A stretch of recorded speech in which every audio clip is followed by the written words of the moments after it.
me look presentable in my hick ways. I'll get you to do a whole podcast in that accent someday. Howdy, y'all. We're here to be talking about some writing. Yeah, I can go there. I did. I was reared that way. All right. Hello and welcome to Releasing Your Inner Dragon with Drake and Marie. I am one of your hosts, Maxwell Alexander Drake. I'm an award-winning novelist. I teach writing all over the world. I've written in every medium that exists. And with me, as always, is my co-host, Marie. Hello, my name is Marie Mullaney. I write fantasy books and run a world-building channel on YouTube. And today, we're going to delve down the topic of dialogue. We're going to kind of focus in on it. I was at a convention last week. It was the class that I gave, and so it's kind of fresh in mind. So I was like, hey, let's do what I'm thinking about. But before we get into it, as always, please, if you find this stuff helpful, share this with your writing friends. Click like, click subscribe. You know, if you're listening to us on a podcast, add us to your favorites, whatever. If you're on Spotify, you can also rate the podcast. So don't forget about that. You can actually give it a rating. I didn't forget about it because I didn't know about that. Yeah. I have listened to a few things on Spotify, but I don't use it very often. So yes, rate us. And I don't want to put words in your mouth, but maximum rating is always, the only real, and I mean, because if you don't feel like giving us the maximum rating, it's actually very difficult to rate us. Like it's very hard to give a 4-star or a 3-star, something like that. It's very easy to give a 5-star. And then words like fantastic, amazing, awesome, best ever, life-changing. Don't want to put words in your mouth, but just saying stuff like that is always, really easy to type out. Much easier than these guys suck. That's very tough to type that out. Super easy, so. Barely an inconvenience. Barely an inconvenience. I love that guy. All right. So, like I said, we're going to get into some dialogue today. Let me start off with my normal kind of just thing that I do when I'm in my classes. So I actually divide writing into 3 aspects of writing. And I do believe that they're very, very different. And you have to master all 3 of them to be a really good prose writer, fiction writer.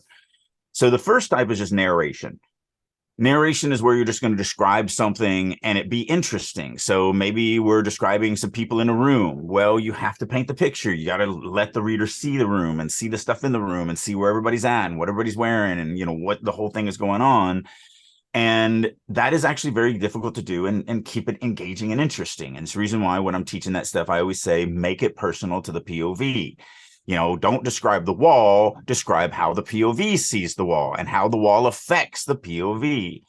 For my Show Don't Tell class, I always talk about it's not the what and the how, it's the why and the effect. So I don't care how your character does something or what they're going to do. I care about why they're going to do it and the effect it has on them and the world around them.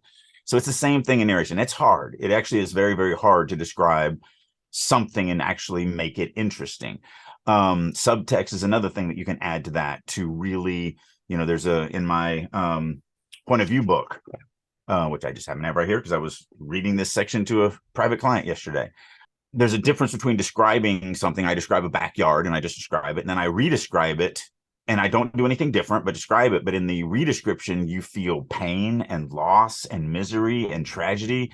And most people come out of that go, wow, so like this guy left home a long time ago and he was obviously got in a huge fight with his dad and he hasn't spoke to him in 20 years and now his dad's dead and he's come home for the first time. And I'm like, yeah, none of that is actually in there. I describe a backyard in both scenes. There's literally no words of mention, anyone dying, any loss, but the way I describe the backyard in the one is just describing it and the other is with subtext.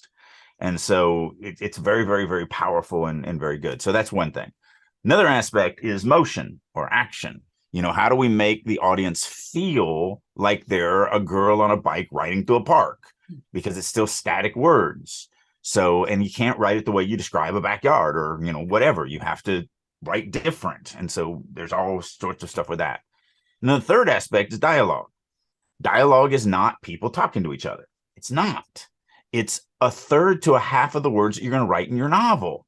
If you waste a third to a half of the words in your novel with just people talking to each other, you have wasted a third to a half of your words in your novel.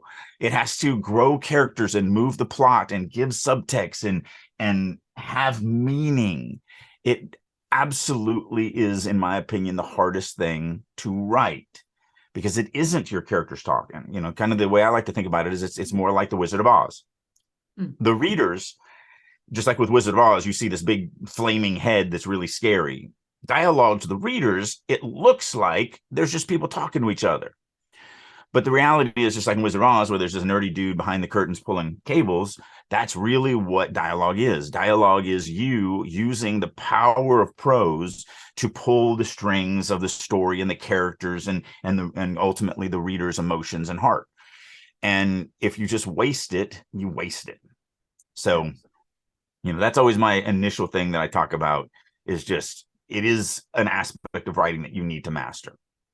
My take on dialogue is one of the things you have to be really careful of is you cannot write the way we talk. Because if you think about just this podcast, we're both fairly literate people, right? But we speak for about an hour in these podcasts, which means we speak about 9,000 words, give or take. Yeah?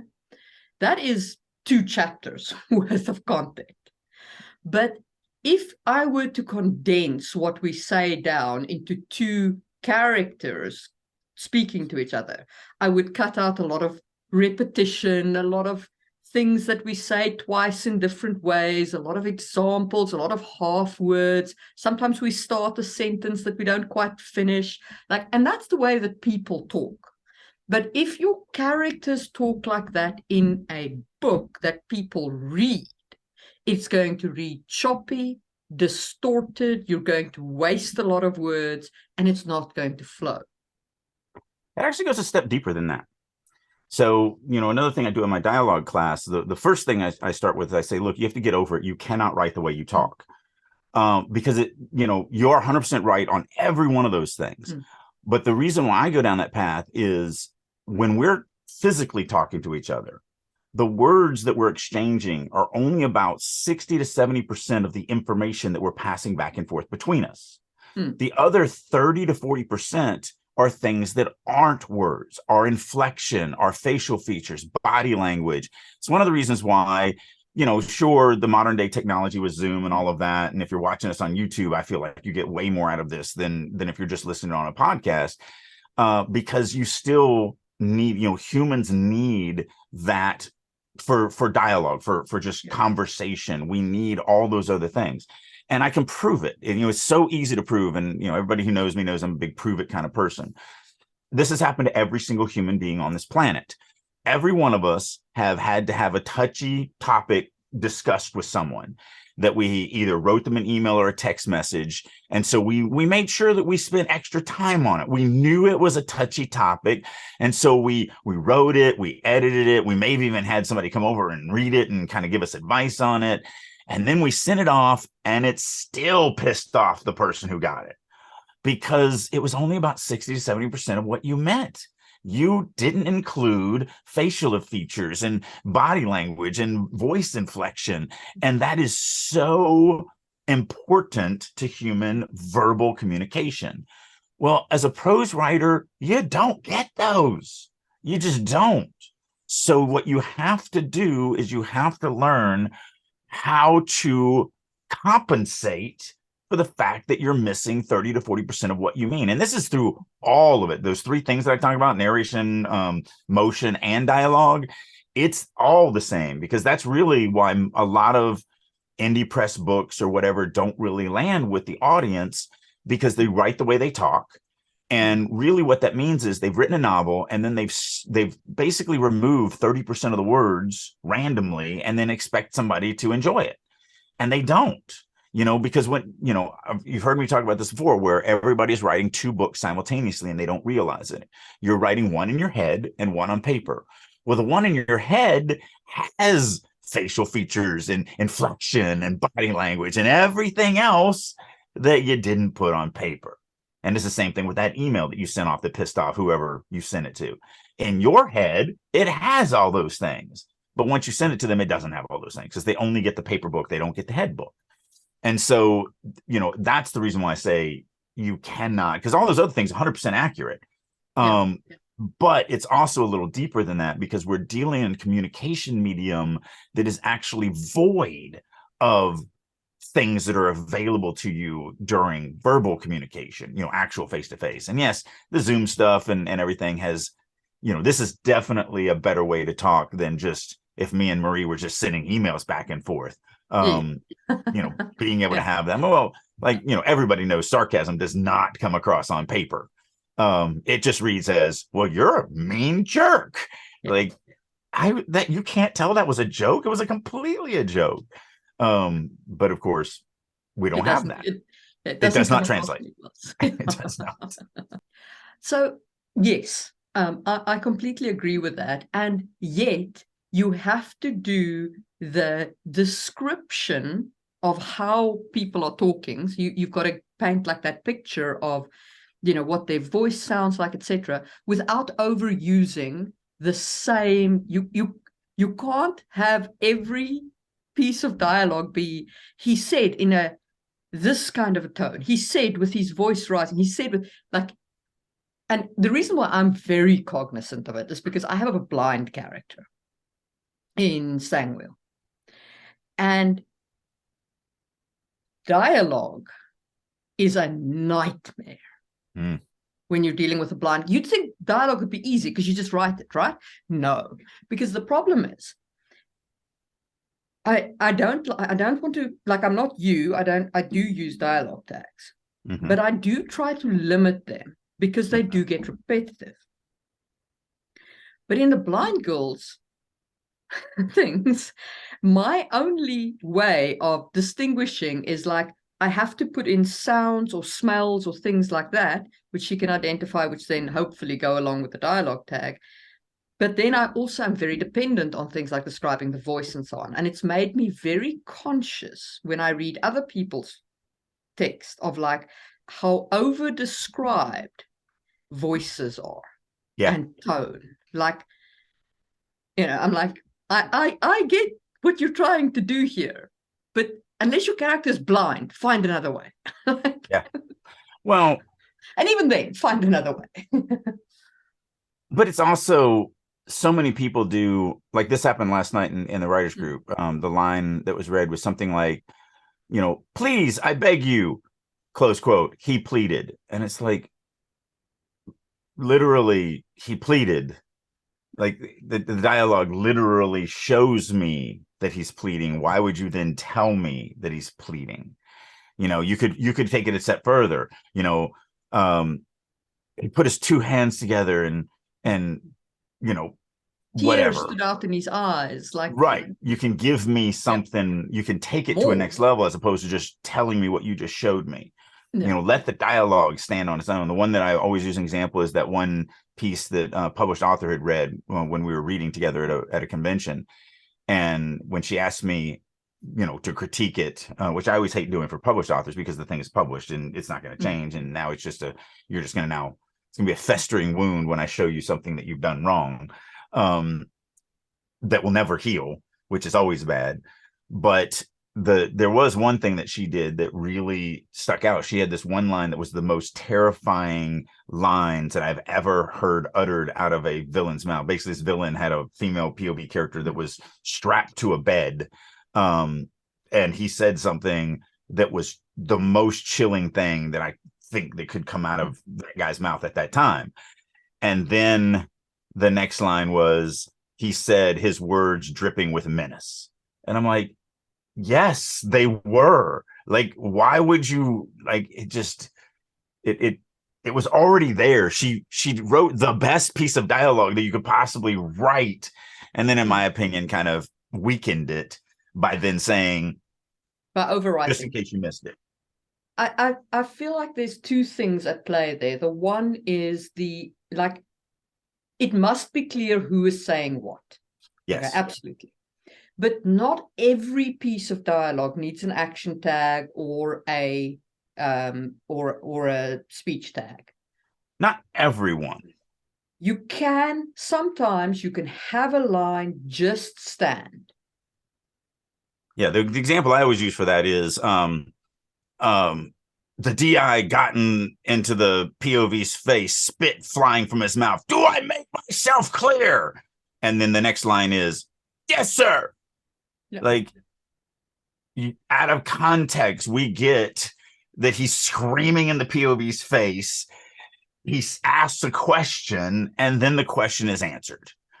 Like, it's obvious there's no way somebody screws up, even if there's 80 guys standing in that platoon and the DI is screaming at the one guy in his face, and that's the POV character. Like, or even if it's not the POV character, it could be a secondary character. The POV is watching this exchange, and yet when you have yes sir after that, actually it'd be sir, yes sir, but anyway, going back to my Marine Corps days, so it's, you can't mess that up. No audience is going to go, sir, yes, sir. Who said that? There's 80 guys on this, thing. What's going on here? I'm totally lost. Like, no, he's screaming at one guy, and that one guy has been asked a question, and obviously the next piece of dialogue is answered. But I do try to avoid talking heads as well. Having, do I make myself clear? Yes, sir. Do I really make myself clear? Yes, sir. Well, what did I say? Well, you said to do this, this, and this. Okay, but what about this? And it's like, no one may even get confused over who's saying that back and forth, especially if there's only two characters in the scene. But it just means that there's lips floating in the air, spitting out words. What are they doing? I mean, if you're watching on YouTube, I'm sitting here, I'm playing with my beard, I'm rotating my hands around, I'm tugging on my hat. There's all these things that could be described that everyone listening on the podcast didn't see any of that, but now you can actually start imagining in your head. When I said imagining, I rotated my hands on the sides of my head with my fingers splayed out. Like, I can describe all this stuff so that the reader can actually see what I want them to see, as opposed to, again, in your head book, you can see all those motions. Yep. Just like on YouTube, you all can watch me actually using my body language as I'm talking. But everyone that's listening on a podcast, they don't get any of that. They get the paper book. YouTube is more like the head book. And so if you want to actually convey that to the podcast listeners, you got to put it on the paper book. You got to describe it. So my rule of thumb is generally, if a piece of dialogue has gone dialogue only with perhaps only speech tags, because I don't count speech tags as anything other than just indicative. Right. I should have made that clear. Yeah. If it's like John said, Steve said, yeah. John said, Steve said, John said, Steve said, that is literally talking heads. Yeah, it's talking heads. If I've gone like 3 lines of dialogue without any kind of like narration around it, then it's definitely time to start putting some narration. That's kind of my rule of thumb. Like, I'm not saying I will never break that rule. There's always exceptions, Mm-hmm.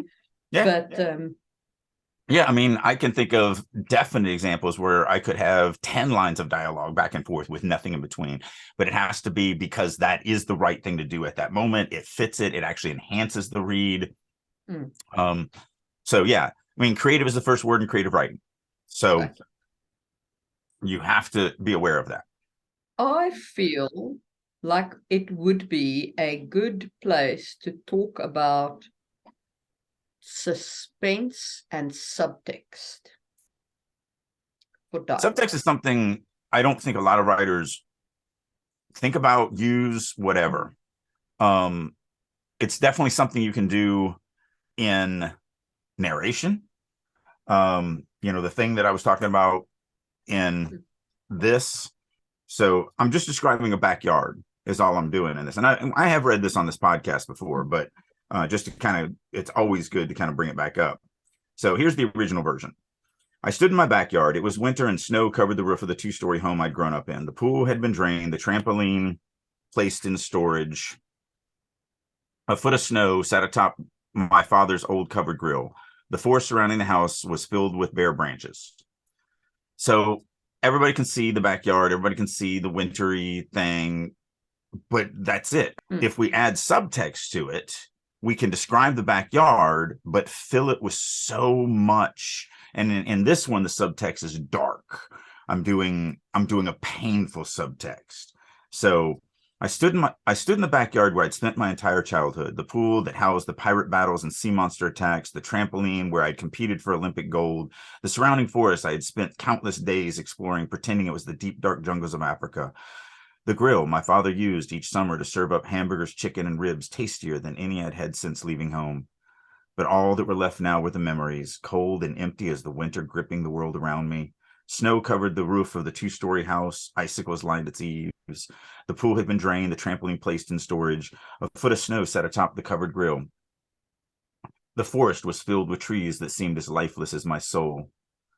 And so this one now also just describes the backyard. I didn't add anything to this second description as is in the first description. It's just there's a trampoline, there's a pool, there's a forest, there's a grill, there's a house, there's some icicles. Both of them have the same information. But in the second, we have pain, we have loss, we have remorse, we have regret. Now, I don't mention any of those words. But like usually people will come out of there and they'll go, oh man, obviously this is a story about somebody who got in a fight with their father and left home 20 years ago and have never spoken to their father since. And now they're back for his funeral. And I'm like, yeah, none of that's literally in any way written in that. But because the subtext is there, because there is this dark, you get the remorse from the fact of, oh, look at these happy memories, that's all they are now. There is no substance to them. Like when you get this dichotomy of these things playing off each other, the reader feels emotions out of seeing what the backyard looks like, as opposed to just seeing what the backyard looks like. And so, yeah, that's obviously a narration. I think it was Heinlein does this beautiful short story. I can't remember what it was called, but there's a husband and wife having dinner, and they are only talking about dinner. That's all they talk about the entire short story, and they talk about nothing but the food that's in front of them. But it is so obvious that one of them has cheated on the other, and that is literally all they're talking about is the fact that you have cheated on me, and I am very angry with you. But it's all subtext to that dialogue. There's literally no lines where they actually talk about the actual infidelity. They're just talking about the food that they're eating and what it tastes like and how, it's affecting them and everything like that. And so, when you can actually go down that path, I mean, that is subtext, and that's the power of subtext and being able to say something one way, but actually mean something completely different that the audience can follow. I mean, that's the important part. If it's too vague. And I want to make 2 points here. The first is, you cannot write a political conversation without subtext. Okay? You cannot. And the second one is, you cannot write a political conversation without conveying to the reader the cultural understanding that the characters have.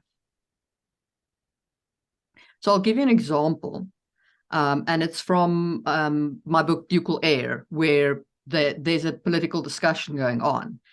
And the one woman says, I had heard that the Larochians, which is where the POV character's from, Laroche, the Larochians have a means of travel that the rest of us only dream of. Something about your northern wizardry putting the rest of us to shame. Louis arched his brows at the barb. Could she be talking about the ghost lights? The north is vast, and travel is often required. The Baroness of Somfa is foster to your family, is she not? Catherine accepted a cup of wine. She is. Louis sipped at the well-watered drink. It is only the ducal sash that is being considered for the scissors. Catherine toasted him with a cup. Now, the implication here is, so that they've previously discussed that they're going to break up, that the evil side wants to break up the Duchy of Etendulat, which this town of Somfa is in. So the implication and the offer that she's making here, which Louis then thinks about, he goes, Louis rubbed his palm against his hose. They would offer Somfa and the rich river barge trade to La Roche for the scheme. The lure would be tempting, but for the vaster plot of Bryce Renard. Because sometimes you have to explain a little bit to the reader like that. Right. But you can do that kind of discussion where the you have that kind of subtext. But the things that you need to make sure of is that your reader understands the culture that's being discussed, and that your reader will grasp the subtext being offered. Right. Yeah. For what you're doing there, it's deeper into the story. So therefore, the reader has already learned. So for those of you that just listen to that, where we're like, wait a minute, I don't understand any of that, because you haven't gotten that base knowledge yet. You would have gotten that previously to that, and then you start to realize, because you're in the character's head, so you're worried about what the character's worried about. You're worried about, but then, like what you did, where you just kind of then said, "Hey, for those of you who missed it, this is what the offer is." But it was in an organic way where he's like, "Oh, so you're going to offer this? Wow, that's going to be hard to refuse."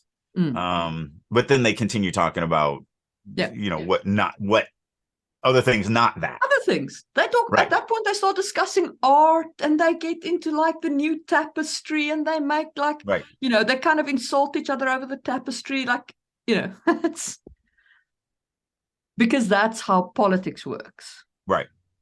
And it's okay not to be strong at that. One of the reasons why most of the stories that I tell have mundane, more mundane heroes, the working class. I very rarely write royalty, because I don't like that type of stuff. I don't like politics. I don't cater to it.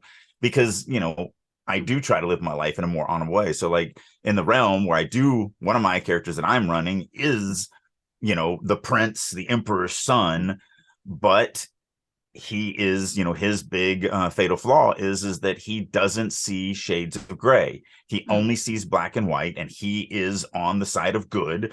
So everything he does is good. Everything, that is actually his fatal flaw. And as he goes through the story, he starts to learn, that you can't go through life expecting to only do good. I don't mind running a character like that, because now he's oblivious to all of this stuff, just like I am. But there is still subtext in relationships and all that. So that's why I use subtext.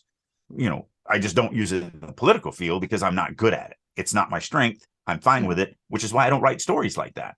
We all have our strengths and weaknesses, and you should not try and write things that you're not good at, because it's going to show in the writing. And I've created tons of worlds that have nothing to do with politics. A lot of fantasy revolves around that whole political thing, and there's nothing wrong with that. I love reading that stuff. But if you're going to get into one of my stories, it's usually going to be just some common man or woman who got sucked into something beyond their control, and they're trying to do the best they can in that situation, and hopefully avoid the destruction of the world. So that's the type of, I like that everyman story. And I think the mass market caters that to it. And why was Star Wars so successful? Because it was a moisture farmer that saved the galaxy. Why was, The Hobbit and Lord of the Rings so successful? Because it's a little hobbit dude that literally can't do anything. He can't fight. He can't run. He can't, he's not strong. And yet he saves the world from ultimate darkness. People do gravitate to that. And so that's why I tell those types of stories. There is nothing wrong with political fantasy. There are people who are, I like to think I'm okay with it. I don't know that I'm great, but I think I'm okay. You're definitely better than I am.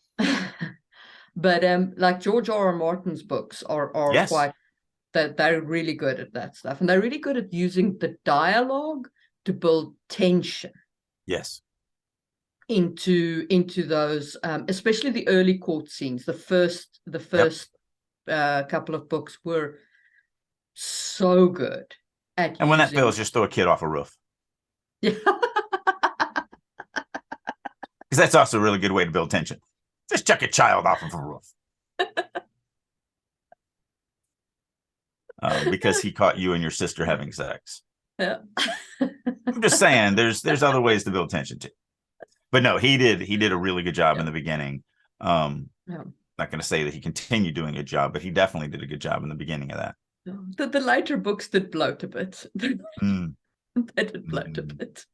But the early books, the dialogue was sharp. Like sharp.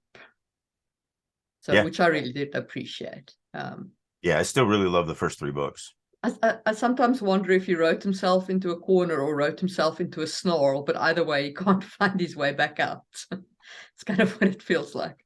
Yeah. But regardless, Yep. I mean, he's laughing all the way to the bank, and we're not. So All the what do way. we know? Yeah, exactly. Yeah. That's why I always tell my fans, you better hope I don't become a tens millionaire, because I may never write it again.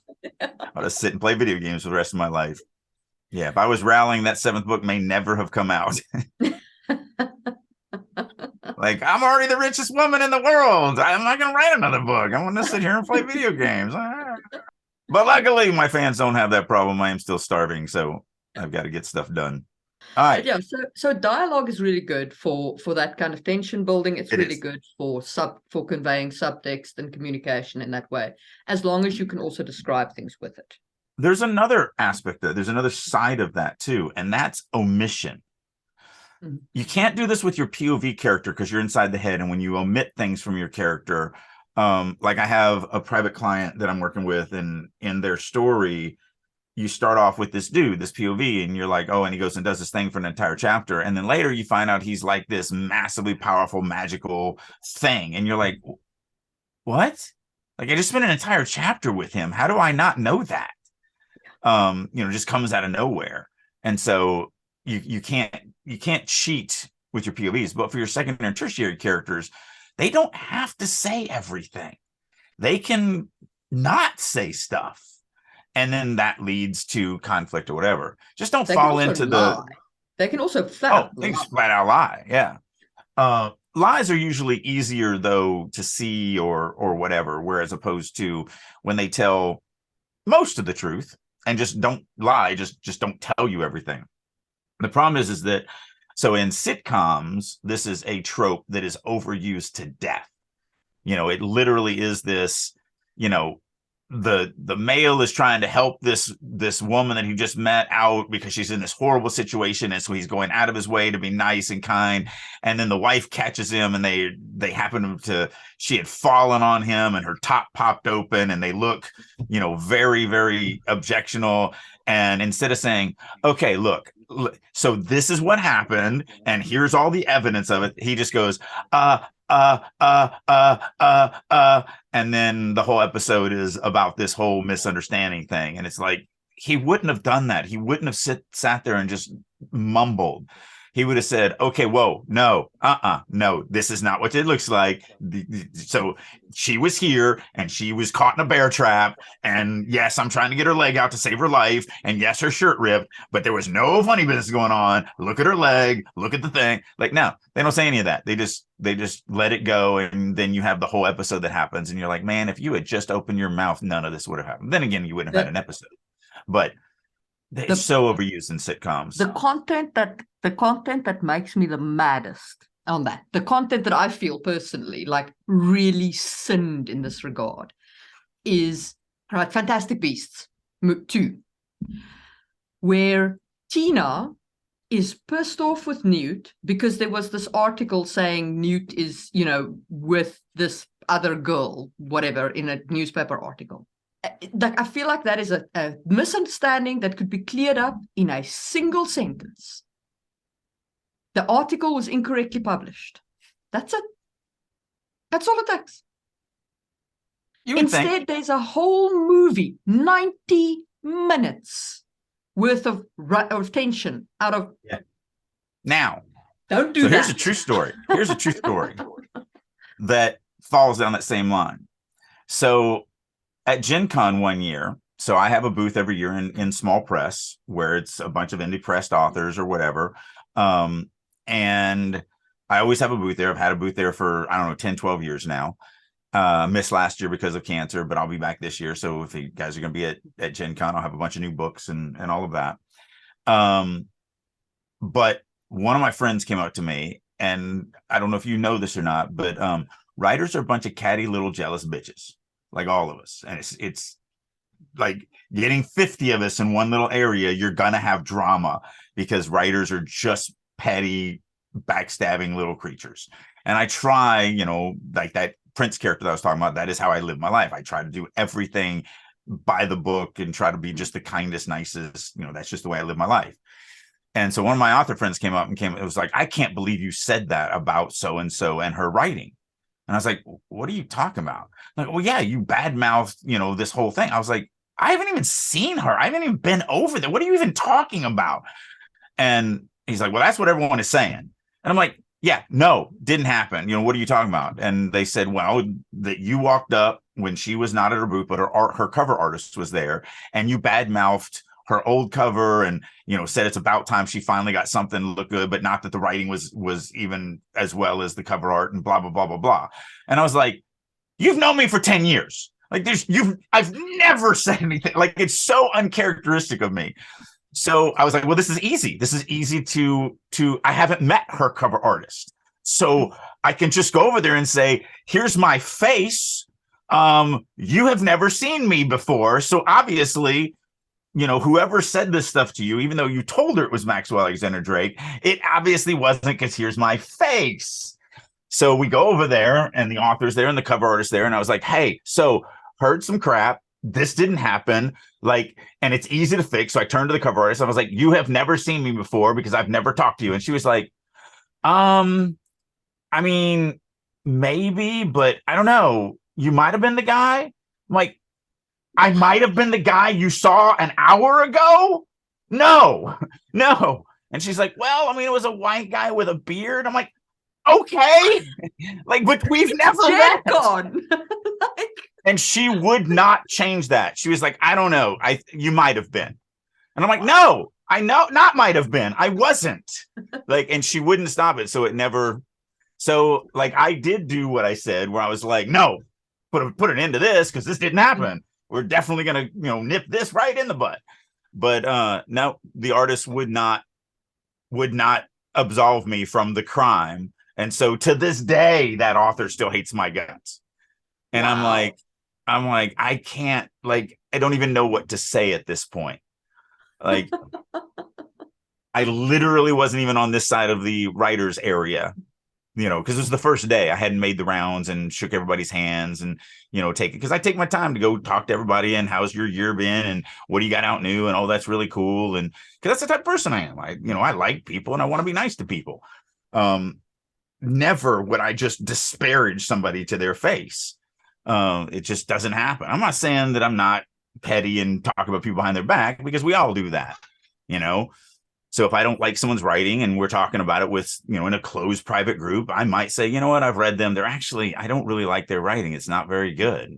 I have no problem saying that because it's my opinion on the quality of their writing. But I would never say that unless you pay me to. Like, if you pay me as a private client, I will tell you your writing sucks, because that's what you're paying me for. I mean, I won't do it mean, but I will tell you where you need to improve, because you're literally paying me to do that. But to walk over and say what the artist said that I said, I have never done that in my life. So just funny that even like, yeah. So now the reason why I went down that path is that's a legitimate story. Now, if we're doing a sitcom and I do open up to absolve myself, but the only witness refuses to absolve me from the crime, now you have, and obviously the audience would have been with me. So the audience, if it's a sitcom, the audience is going to watch that I didn't do it. So the audience is going to know that I'm innocent. Now you got tension. Like, why is this character lying? Like, why are they, right. Well, I don't think the artist was lying. Maybe their eyesight is really bad. And right. Like, I don't think the artist was lying. I think that, at a convention, you meet a lot of people very, very fast. They're at your booth for a minute and a half in rapid succession. And I'm sure there was I do believe, that there is more than one white guy with a beard. I know they're rare, but I'm sure that somewhere out there's another white guy with a beard. If you line up all of the authors in America side by side, all the male authors in America, I promise you, more of them have beards than don't. Yeah, yeah, we're very beard heavy over here. Yeah, so I don't think that she was. I didn't know that. I'd never met the artist before, so I don't know who she was or anything like that. So I don't think that she was like, oh, I'm going to screw this guy over. I honestly think she, just doesn't remember. But it still doesn't help my situation any.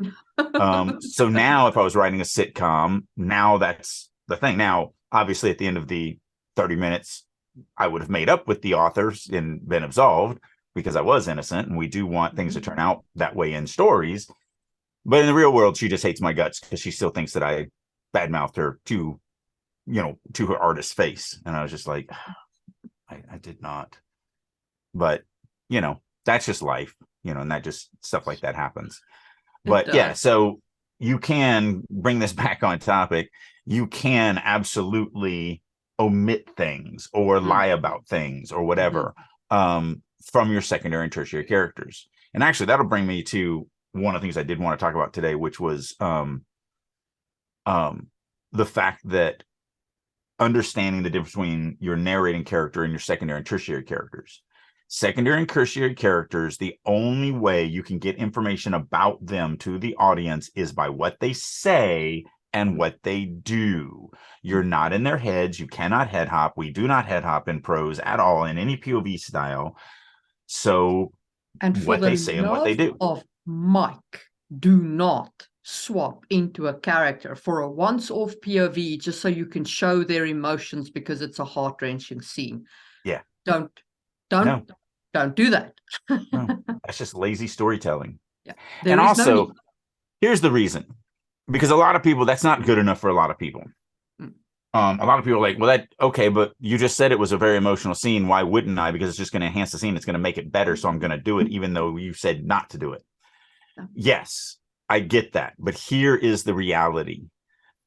There's two parts to head hopping of why it doesn't work, even though you think it works. One is nobody gives a crap about all of your characters but you. You're it. You will never, ever buy into the audience to care about every single one of your characters. So you're expecting them to care about more than what they have the ability, the capacity to do in a story. So really what you're doing is you're making them like the main characters less because you're wasting time trying to get them to like every character or feel this emotional moment from this character that's a secondary character or tertiary character, and I just don't care about them. And so I'm not going to get that level. You love that secondary character because you created them and you know the backstory and they're very, very important. And who knows, maybe you have a standalone novel for this secondary character or even this tertiary character. But I don't. And I'm the audience, and you're just never going to buy me into that. So that's one aspect of it. And then the second aspect of it is basically just the other side of that. You've now taken away words that would have been better spent to make me love the main character more and deeper. And so you're not only are you expecting me to like characters that I don't have the capacity to like, you're also weakening the amount of words that you have to spend on the characters that you really want me to relate to. And so head hopping doesn't work. Sorry, I just want to say onto that, the main character's emotional reaction to the emotions of the secondary character will mean more to the reader. Yes. Than the emotions of the secondary character, because the reader is invested in the main character. Yeah. That's 100%. That's where it is. And yes, I get the creative is the first word in creative writing. And yes, I can think of situations where head hopping, if it's used as the actual plot device, may actually be the right way to tell a story. But that is a very specific exception, not the rule. And then it's a device. And then it's a plot device. Yeah. It's just like breaking the fourth wall. If you have that as a device that you're using consistently, and it's a part of the storytelling process, it can enhance it, like with House of Cards or Doogie Howser. So Scrubs is what I'm thinking of, where he actually talked to the audience every once in a while. So having that, but that's a part of the shows, that's what they are. They're designed to be that way, where we're going to talk to the audience. If you aren't using that and you just randomly once turn to the audience and talk directly to them, like what they did in She-Hulk at the end of it, where she actually pops into your actual Disney Plus screen and knocks one of the windows out and crawls out of your TV and down to a different show and crawls into that show. That is so out of place and so just disturbingly bad written that because it comes out of nowhere. Like, you just took a show that you gave me, 8 episodes of, where we're in this world and we're real, and now She-Hulk is climbing out of my Hulu Plus main menu. What? Yeah. Like, what are you even doing? You cannot write. Especially when you've got a universe as well established as the MCU, which has never spoken Right. to the audience. Right. Now, there was that show with Alanis Morissette as God, Reservoir Dogs, No. Dogma. Dogma. But it was one of those with Silent Jay and Silent Bob, Right. It's a and comedy. it's fantastic. It's a But dick and fart joke comedy on top of and that. and there's this moment where I think it's those two Goodwill Hunting, those two Ben actors, Affleck. Ben Ben Affleck Affleck and and Matt Matt Damon. Yeah. Damon. So Ben Affleck and Matt Damon are like, why would you be in a show like this? And then, because your friend blackmailed you into it, and they both turned to stare at the camera. Like, Yeah. it was that works because it's that genre. Yeah. So be conscious of your genre that you're writing. But that's a plot I mean, device that, you're using because it's a part of the show. What they did in She-Hulk is just bad writing. And I don't want to sound like a hypocrite here. I'm very cautious of how I talk. Telling an author that I know still up and coming, that's trying to make a living for themselves, that they're a crappy writer to their face, is not something I would ever do. Telling a woman who took an IP that is multi-billion dollars and literally wrote it in a horrible way that ruined the IP, I will tell her to her face she's a terrible writer. So I do see them very different. One is on a big stage that got paid more money than I will probably ever make in my career at all, so she can take it because she screwed up. She got an opportunity that she totally, choked on. And the other is somebody who's trying their best to do their thing on their own dime. There is a big difference to that, to me. Absolutely. And also, I never said anything about that first girl. Like, I've never said anything negative about her. Not even behind her back. She's a fine fantasy author. Like, I will criticize George R. R. Martin and Brandon Sanderson and like all those guys that you reach a certain level. Nothing that I say is going to hurt them. You reach a certain level and you've impacted this many people, then you should be called out when you are, less than what you should be. I mean, you reached that level supposedly because you were better than everyone else. I reserve the right to say that you did a bad thing here. Right. Yeah, I'm the same way. When I was saying that, I was in my, because I've got that 8-year-old girl that lives inside of me that hates my guts. So she was screaming, "Oh, you're just a hypocrite. You literally just said the same thing, but in the other way. And now you're doing this. See, I told you, you're a terrible person and no one should like you." Yeah, she was really mean, but whatever. So I had to go down there because she reared her ugly head and screamed at me. Getting back to this, it is what you have to think about as far as the dialogue. You have to be more cognizant of what you're doing. You have to be more cognizant of your, are you using it as a plot device, or you're not using it as a plot device, and so on and so forth. So, and that being said, if any of your characters lie, you need to keep track of that lie, because eventually there needs to be a reckoning, right? There needs to be some result from that lie.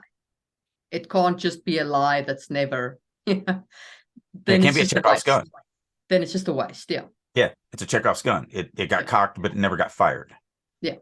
So there has to be an outcome. Everything, remember, it always upsets me when people are like, "Oh, but I want to write more like real life." No, this is entertainment. This is for people to escape real life.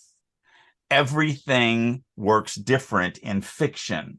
We actually tie up all of our loose ends. I mean, the story that I just told about my real life, that loose end never got tied up. She still thinks that I said those horrible things about her, and she probably always will. So, just the way it is.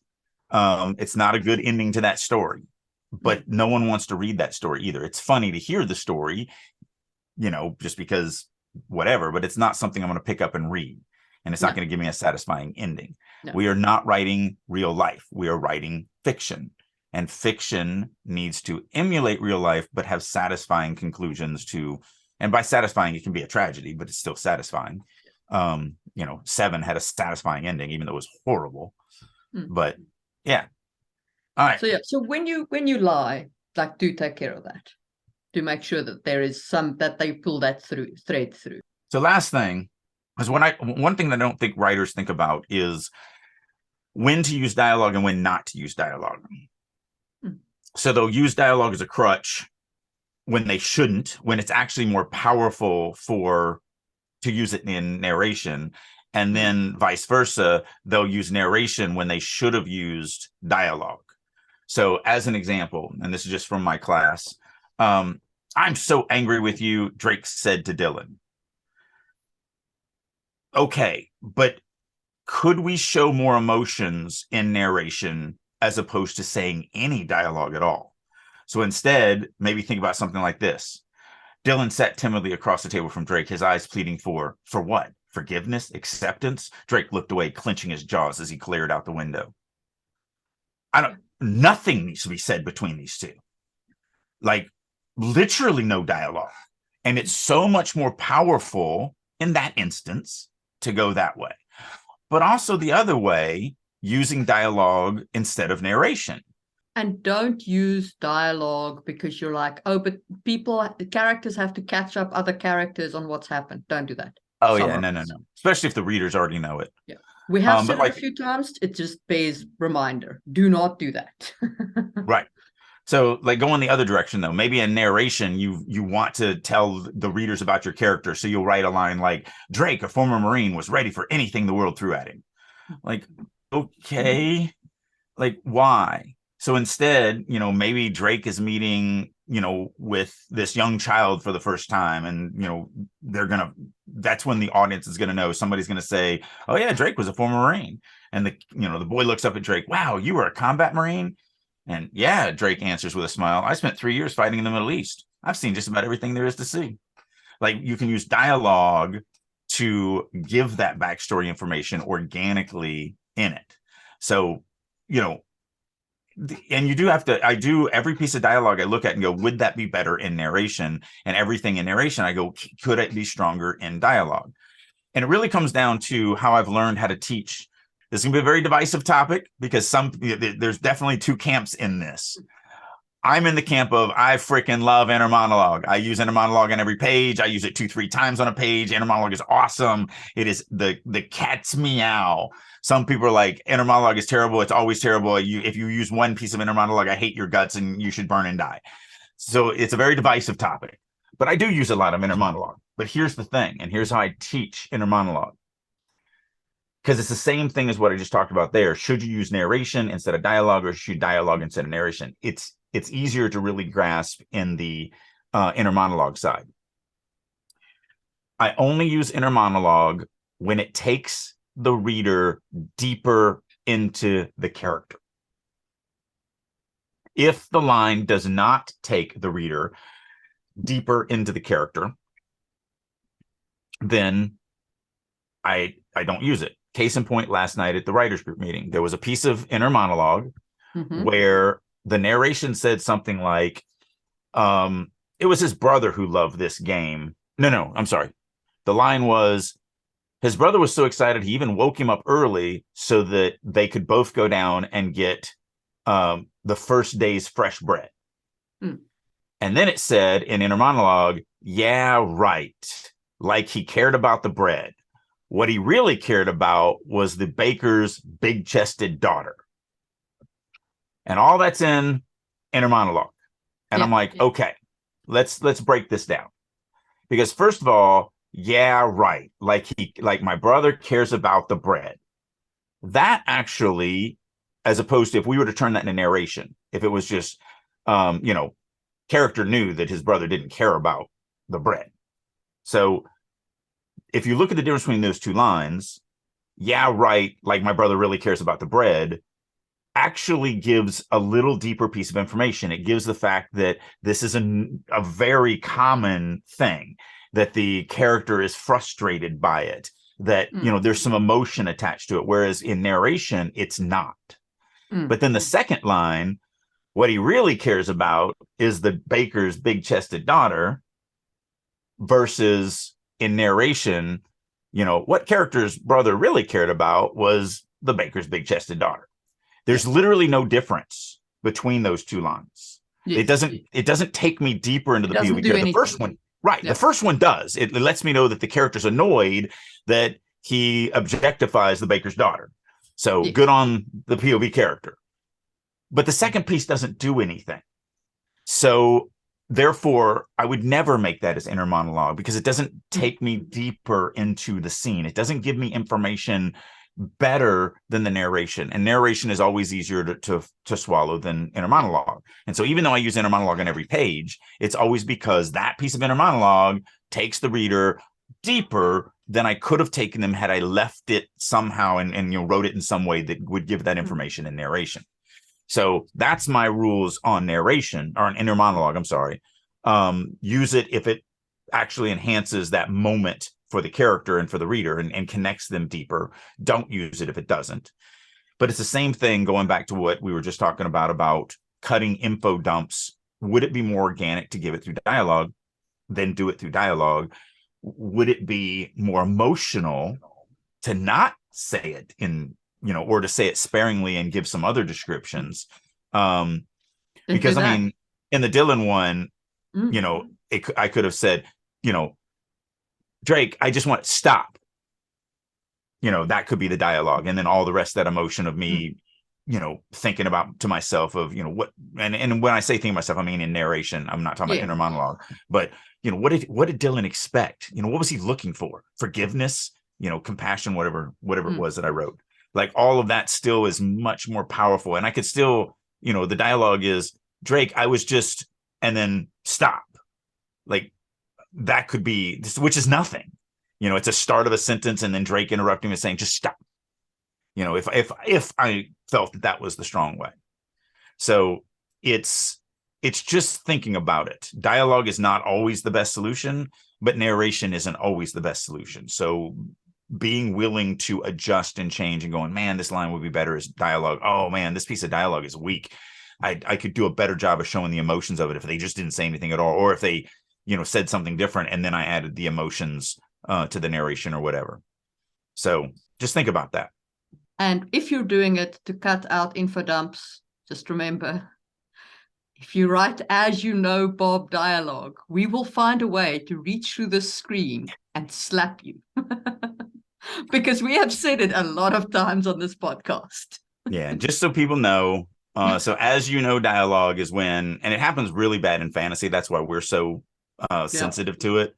But saying something like, as Ren said to Finn, we're fairies and fairies only eat honey.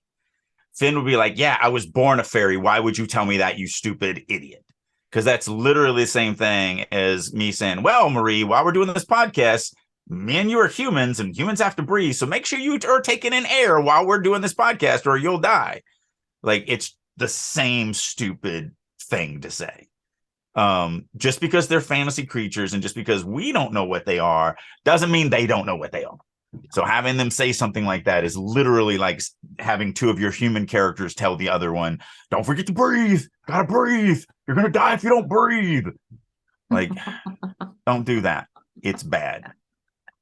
I think that's a good note on which to end this podcast on dialogue. We will see you soon for another one. Bye.